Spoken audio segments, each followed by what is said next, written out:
Hi hello வணக்கம். நான் உங்கள் ஜேகே. வெல்கம் டு துயில் பாட்காஸ்ட்.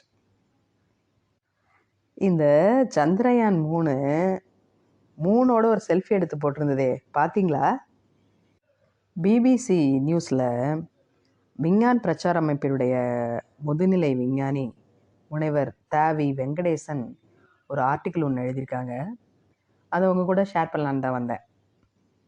சந்திரயான் 3 விண்கலம் இஸ்ரோவால் ஜூலை மாதம் 14 ஏவப்பட்டுச்சு. நிலவில் சந்திரயான் 3 பத்திரமா தரையிறங்கிறதுல முக்கியமான 10 கட்டங்கள் இருக்குது. இந்த 10 கட்டங்களும் வெற்றிகரமாக நடந்தால் தான் சந்திரயான் 3 வெற்றிகரமாக நிலவில் தரையிறங்க முடியும். அந்த 10 கட்டங்களை தெரிஞ்சுக்கிறதுக்கு முன்னாடி சந்திரயான் 3 விண்கலத்தை சுமந்துக்கிட்டு போகிற ராக்கெட் எப்படி செயல்படும் அப்படிங்கிறத பற்றி தெரிஞ்சுக்குவோம். இந்த விண்கலத்தில் 3 பகுதிகள் இருக்குது. அதில் முதல் பகுதி ஒரு பொம்மை கார் மாதிரி இருக்கும். அதற்கு ஊர்திக்கலம், அதாவது ரோவர்னு பேர். இந்த ஊர்திக்கலம் அது நகரும் போதும் அதனுடைய இயக்கத்தின் போதும் நிலவினுடைய மேற்பரப்பில் ரசாயன பகுப்பாய்வை மேற்கொள்ளும். இது தரையிறங்கி கலம், அதாவது லேண்டர் அப்படிங்கிற 2வது பகுதியினுடைய வயிற்றுக்குள்ளே இருக்கும். இது நிலவினுடைய தரைப்பரப்பில் மென்மையாக பாதிப்பு இல்லாமல் தரையிறங்கி அதனோட வயிற்றுக்குள்ளே இருக்கும் ஊர்திக்கலத்தை வெளியே அனுப்பும். இந்த ரெண்டும் சேர்ந்து 3வது பகுதியான உந்துகலம், அதாவது ப்ரொப்பல்ஷன் யூனிட் அப்படிங்கிற பகுதியினுடைய தலைக்கு மேலே இருக்கும். இந்த பகுதி தான் நிலவினுடைய சுற்றுவட்ட பாதையில் 100 கிலோமீட்டர் தொலைவு வரைக்கும் தரையிறங்கி கலம் ஊர்திக்கலம் ரெண்டையும் கொண்டுகிட்டு போகும்.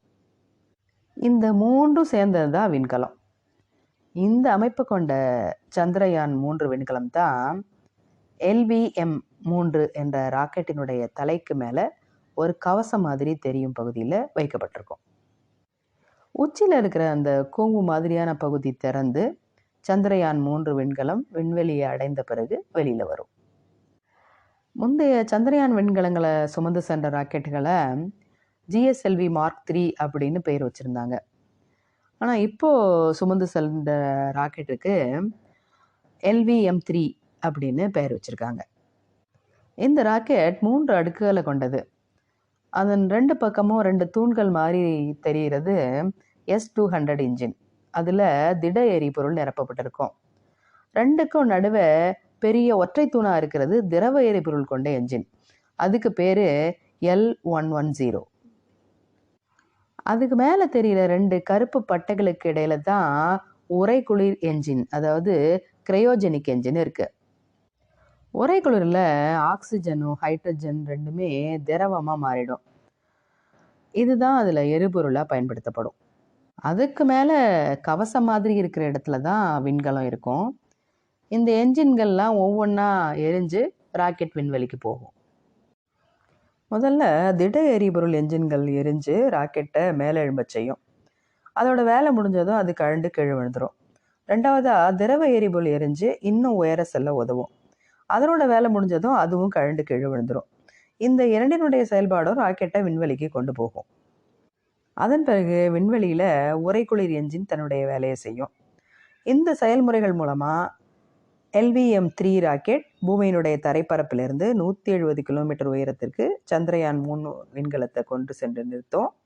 அதுதான் முதல் கட்டம். இன்றைக்கி சந்திரயான் 3 பற்றின லேட்டஸ்ட் அப்டேட் என்ன அப்படின்னா,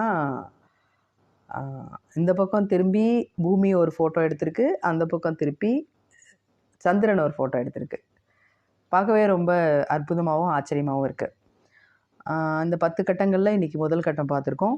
இனி வர்ற எபிசோடில் அடுத்தடுத்த கட்டங்களை பார்க்கலாம். மீண்டும் சந்திப்போம். நன்றி.